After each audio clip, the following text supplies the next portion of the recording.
आज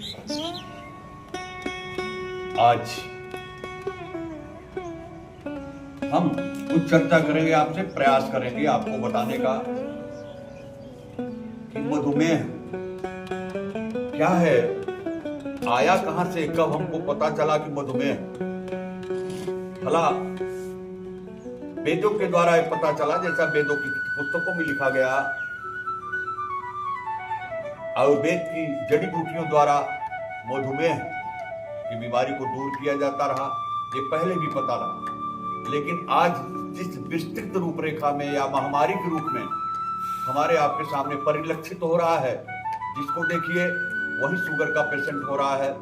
रीजन हमारी खान पान, हमने अपने जो हमारी भारतीय संस्कृति के अनुसार खाना पीना था, उसको हम चेंज करते पाश्चात्य सभ्यता में चले गए।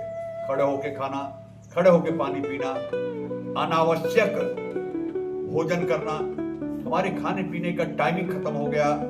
जो 8 बजे खाना चाहिए, कोई 12 बजे सो रहा है, कोई 11 बजे सो रहा है, कोई 10 बजे सो रहा है।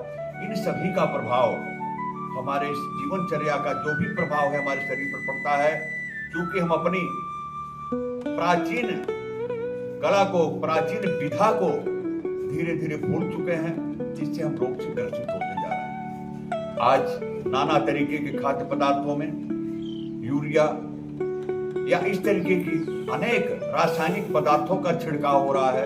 रासायनिक पदार्थों से उत्पादन किए हुए किसी भी फल को, किसी भी सब्जी को जो हम ग्रहण कर रहे हैं, उसमें दूषित ये रासायनिक इस भोजन के द्वारा हमारे शरीर में जा रहा है, जो अनेकों रोग पैदा हो रहा है। उसमें एक रोग आजकल जो महामारी के रूप में है, मधुमेह।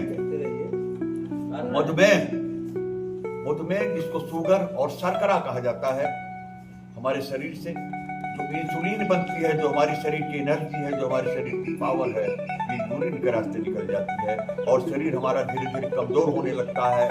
लीवर, किडनी, जो भी हमारे शरीर के मुख्य अवयव हैं, किसी की किडनी खराब हो गई, किसी का लीवर खराब हो गया, ये सुनने में मिलता है। जाहिर है हम अपने शरीर को स्वस्थ रखने का उद्देश्य मेरा है, तो ये शुगर जब जिसका बाहर निकलने लगता है, उसकी शरीर वीक हो जाता है और धीरे धीरे उसको डायलिसिस कराना पड़ता है। और डायलिसिस की एक स्थिति आती है कभी 6 महीने में, इसके बाद 4 महीने में, इसके बाद 3 महीने में, इसके बाद 2 महीने में, आते आते जब सप्ताह पर आ जाता है, तो आप निश्चित समझिए ये बहुत मुश्किल है हमारा बचना। इसलिए शुगर से बचने के लिए हम अपने खान पीन को व्यवस्थित करें, प्राचीन परंपरा को हम अपनाएं, 7 बजे तक भोजन कर लें, ताकि भोजन को पचने में 6 घंटे